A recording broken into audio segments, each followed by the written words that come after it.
Good morning everyone. I thought it was about time I put another telephone up, although this week I've been involved with trying to sort out my satellite receiver. The drive motor decided to pack up. I suppose I can't grumble, it was nearly 20 years old, so I'm waiting for a new one in the post, so we'll see what happens.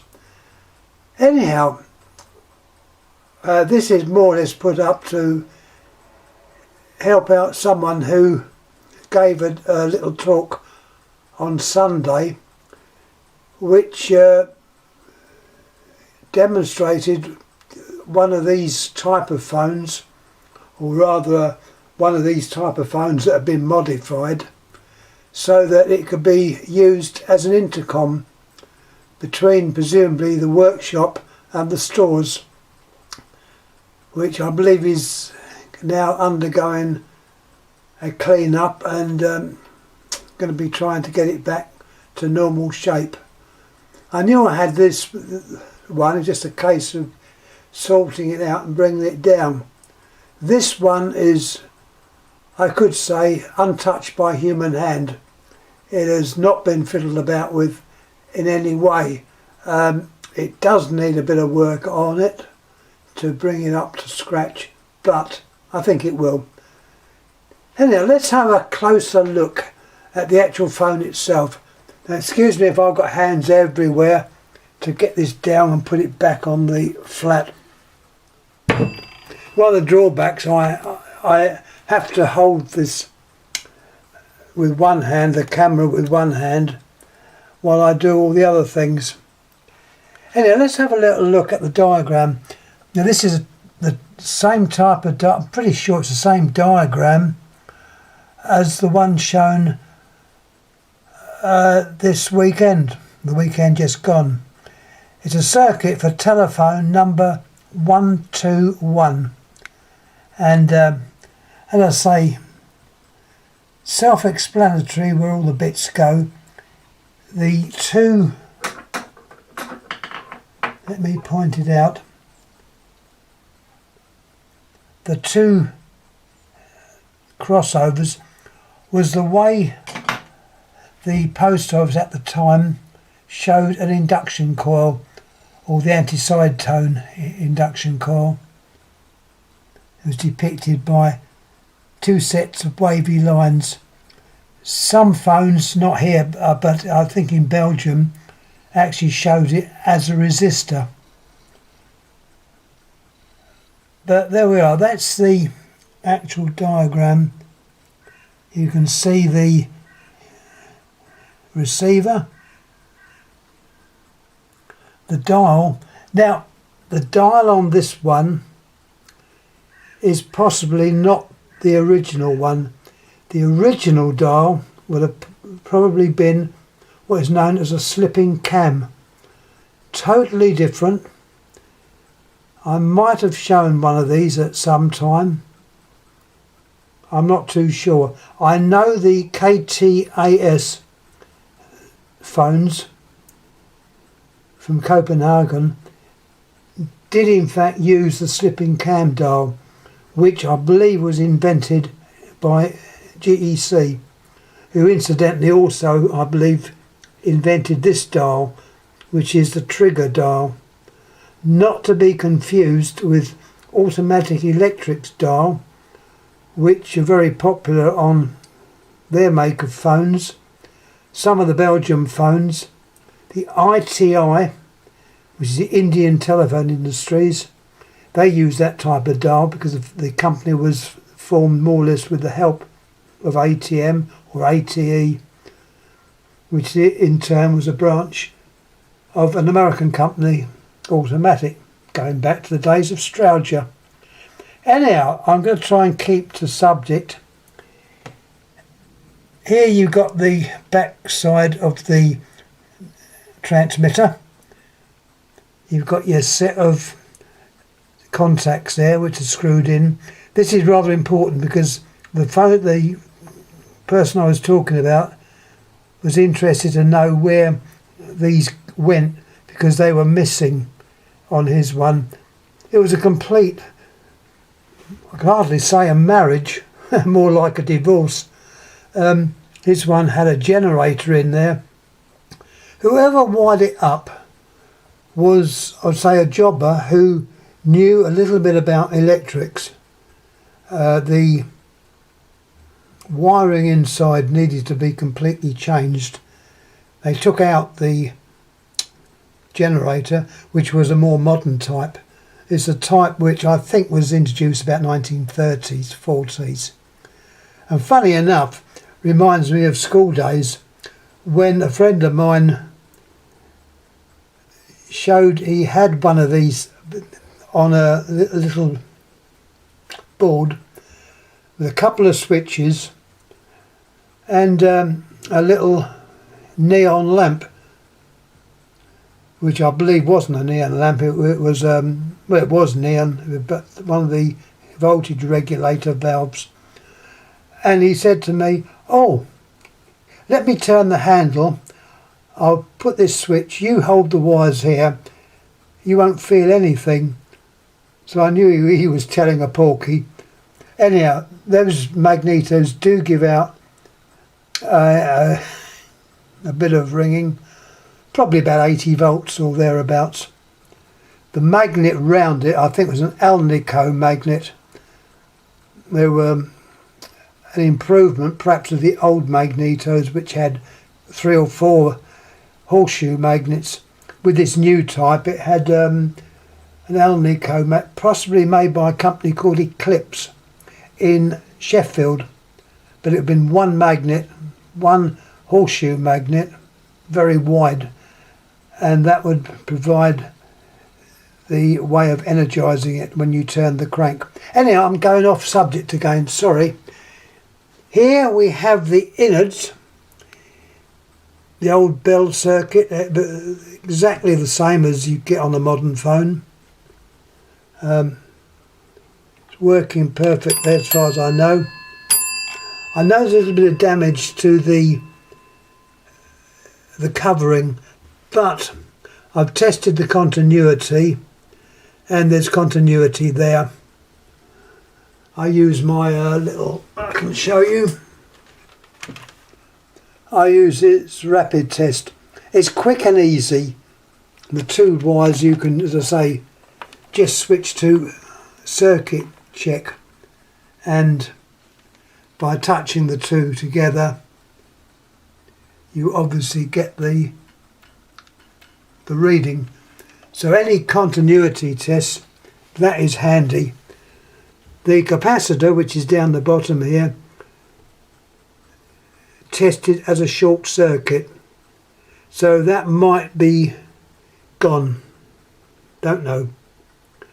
If it has gone, the way to keep it, if you can't find one of these, which they're not the easiest thing to find of that type, this would have been a paper, I think it's a paper capacitor, to hide or keep it looking modern or keeping looking old. You can remove the wires and just wire a modern capacitor onto the wires, so you keep the old-fashioned capacitor but use a modern type capacitor. Anyhow, you've got sets of terminals in there, and they tell you what they are by looking down there. They correspond. The first one corresponds, and that's L1, so that's line 1. You've got R, E, T, R, line 2, and this refers to, R is the receiver,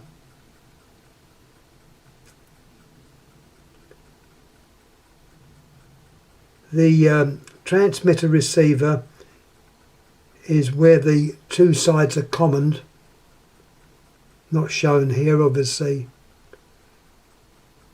and as I said, L2, so there's your line, L1 and L2. The earpiece or receiver is this style, heavy job. In there you've got like a magnet, a horseshoe type magnet, and that ends with the, I won't take this out, with the diaphragm, so it's a long horseshoe, it's slim but it's long horseshoe magnet, and these are always black. I know modern ones, I'm thinking the gentleman up north, it's up north, telephone lines or conversation pieces made up using, I think, original parts and some that he had made, but he tended to make them sort of modernised by making them all brassy. So if you see a genuine candlestick and it's all brass, beware. All right, it's probably made up of interesting bits, but the original ones would be black. I think painted in some cases, not the receivers though. The same receiver as used on the candlestick. Here we've got the switch hook springs. As you put the receiver down, you operate those spring sets. That long coil is the induction coil. Showed you that on the diagram there. There it is there. And that's the induction coil. Pretty sure that's all tact. To my mind, it hasn't been messed about with. It was probably sold as seen, but it's in very good nick. It does need, when I say modernised, not modernising, it just needs cleaning up. One of the bell wires is actually come adrift. I believe that terminates on one of these. But anyhow, we've got the diagram there, and it could be got working again. The lead to the receiver's frayed. So yeah, it needs a bit of work done on it, but it's all there. And it's, as I say, it's not a marriage. When I say it's not a marriage, it's been modified, but it's been modified by the post office or the GPO. This you can see is telephone 121, which I'm pretty sure refers to this item as it is. It wasn't always this. Now let me show you at the back. Turn him over. Turn it over carefully, don't want to damage anything. Let's have a little look. That's the other way around. I'm going to put the screw in there just to keep it from coming out and flopping about. I will turn it over so you can see what I'm talking about. We've got some numbers on the back here. We've got number 121 CB. Well, this was when it was used as a central battery type phone, which meant you didn't have a dial. Whether there was a generator in there, I don't know. I don't think so. It was just a CB version, which meant that it would ring, and to make calls you'd have to sort of, I don't know what you have to do. Anyhow, this number here shows what it was. The number of the telephone has been obliterated. It's got 234, and I think it's K25. That's what it's got at the top there. So anyhow, someone might know what all those numbers mean. As I said before, I'm number blind. So unfortunately it doesn't say too much. I'll say the age of this is probably goes back 1940s, before then I would think.